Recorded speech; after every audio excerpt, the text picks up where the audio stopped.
జై శ్రీరామ్. సీతామాత దర్శనము కాక క్షణక్షణమునకు హనుమకు ఆవేదన కలగసాగింది. ఆలోచనలు పరిపరి విధములుగా సాగాయి. రావణుని అంతఃపురములో వెదుకుతుండగా ఒక విశాలమైన తల్పము మీద శయనించి ఉన్న మండోదరిని చూచి కొద్దిసేపు ఆమె సీతమ్మ తల్లినా అని భ్రమించాడు కూడా. కాని మరుక్షణములో ఆమె ముఖము, కన్నులు, ఆభరణములు, వస్త్రములు పరిశీలించి సీతాదేవి కాదని తెలుసుకొన్నాడు. మండోదరి వివిధములైన దివ్యాభరణములతో, చీనాంబరాలతో వెలిగిపోతూ ప్రశాంతముగా నిద్రిస్తూ కనిపించింది. అప్పుడు హనుమ ఇలా అనుకునెను, మా తల్లి సీతమ్మ ఇలా నిలిచి ఉండగలదా? ఎక్కడ ఉన్నా, ఎంతటి వైభవమున్న చోటనైనా రామయ్య తండ్రి తోడు లేక ఆనందము పొందగలదా? స్వామి విరహములో ఆమెకు దుఃఖమే కదా అనుకునెను. అక్కడ ఉన్న చెలికత్తె ప్రతిక్షణము కోట్ల యుగముల వలె భయానకముగా అనిపిస్తుంది. నగలు, వగలు, వస్త్రాలు రామయ్య చెప్పిన జాడలకి భిన్నముగా ఉన్నాయి. ఈమె ముమ్మాటికి సీతమ్మ తల్లి కానే కాదు. ఇలా అనుకునెను ఆంజనేయుడు. ఆ తరువాత ముందుకు కదిలెను. సీతామాతను వెదకటములో ఎంతగానో నిమగ్నుడయ్యాడు హనుమ. ఎంత వెదికినా సీతాదేవి కానరాక హనుమ నిరాశలో మునిగిపోయాడు. ఇంతలో ఎక్కడో రామనామము వినిపించింది. హనుమ ఆశ్చర్యముతో తల మునకలయ్యాడు. రావణుని చిన్న తమ్ముడు విభీషణుడు. అతడు శ్రీరామునికి పరమభక్తుడు. హనుమ విన్న రామనామము అతడే పలికాడు. రక్కసి మూకల నగరములో శ్రీరామ జపము చేయగలిగిన ఈ మహానుభావుడు ధన్యజీవి. మా రామన్న కథలెన్నో కలవాడన్నది ఎంత సత్యము! ఎక్కడి కోసల రాజతనయుడు శ్రీరాముడు, ఎక్కడి రక్కసి ప్రభువు తోబుట్టువు రామనామ జపము చేయడము. ఈ పరమభక్తుని ఎలాగైనా కలుసుకొని తీరవలెను. అతడు తప్పనిసరిగా సత్పురుషుడయ్యుండి తీరవలె.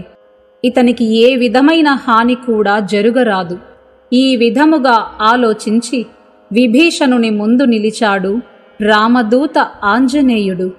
అప్పుడు విభీషణుని ఆనందానికి అవధులు లేవు. నేడు కదా నా జీవనము ధన్యమైనది, నేటి దినము కదా నిజమైన శుభోదయము. రామా, నీ దయను ఎటుల తెలియగలను పరంధామా? నీ దూతను పంపి ఈ భక్తుని అనుగ్రహించావా స్వామి అంటూ హనుమను ఆనందాతిరేకముతో ఆలింగనము చేసుకొన్నాడు. నమస్కరించాడు కూడా.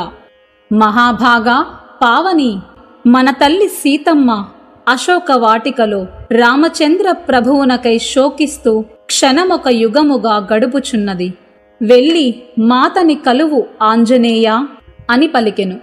అప్పుడు హనుమ విభీషణుని ఆశీర్వదించి అశోకవనము వైపుకు సాగిపోయెను. ఆంజనేయుడు అశోకవనమునకు చేరెను. అశోక వృక్షము కొమ్మలలో రెమ్మల మాటున దాగి కూర్చొని ఉన్నాడు. అదే వృక్షము కింద సీతామాత దర్శనమయ్యింది. శ్రీరామ విరహము చేత దుఃఖములో మునిగి ఉంది సీతమ్మ. రామ వియోగము చేత మరింత కృషించి ఉంది.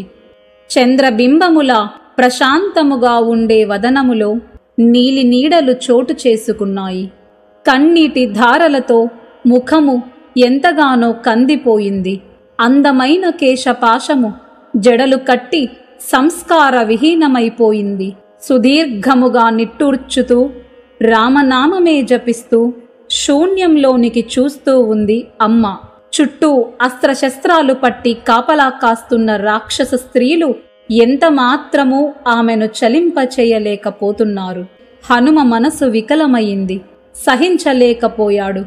కాపలాదారుల కన్నుగప్పి నెమ్మదిగా క్రింది కొమ్మ మీదికి జారుకొన్నాడు. అదే సమయములో సీతమ్మ అశోక వృక్షమును ఇలా ప్రార్థిస్తున్నది. ఓ వృక్షరాజమా, నీ పేరు అశోకము. అందరి శోకాన్ని దూరము చేసే శక్తి కలదానవు. దారువులో అగ్ని దాగి ఉందని అంటారు. ఈ దారుణమైన రామ విరహాన్ని సహించలేను. ఒక్క నిప్పు రవ్వని నాపై విసిరి రవ్వంత జాలి చూపరాదా? శరీరాన్ని భస్మము చేసుకొని శోకాన్ని పోగొట్టుకుంటాను అని బాధపడెను సీతామాత. సీతమ్మ తల్లికి విశ్వాసమును కలిగించడానికి శ్రీరామచంద్రుడు తనతో పంపిన రామనామాంకితమైన ఉంగరాన్ని ఆమె ఒడిలోకి జారవిడిచెను హనుమ. అశోక వృక్షము అనుగ్రహించినదని భావించెను సీతామాత. ఉంగరాన్ని పరికించి తన ప్రాణనాథుడు ధరించే ముద్రికగా గుర్తించి ఆశ్చర్యచకితురాలైనది మాత. ఇది రాక్షస మాయ కాదుగదా? ముమ్మాటికి కాదు. సురాసుర దానవ పన్నగ యక్ష రాక్షసాదులు ఎవ్వరూ రాముని సంకల్పాన్ని జయించలేరు, మాయా ప్రభావము చూపలేరు. ఇది నా నాథుని ముద్రిక. ఇలా అనుకుంటూ ఉండగా హనుమ మధుర మధురముగా రామకథను వినిపించసాగారు. అప్పుడు మైథిలి అమృతవాహిని వంటి రామకథను చెవులారా వినెను. అమ్మ మనస్సు పులకించెను. ఒక్క క్షణమాత్రము తాను శ్రీరాముని సన్నిధిలోనే ఉన్నానని తలంచెను సీతామాత.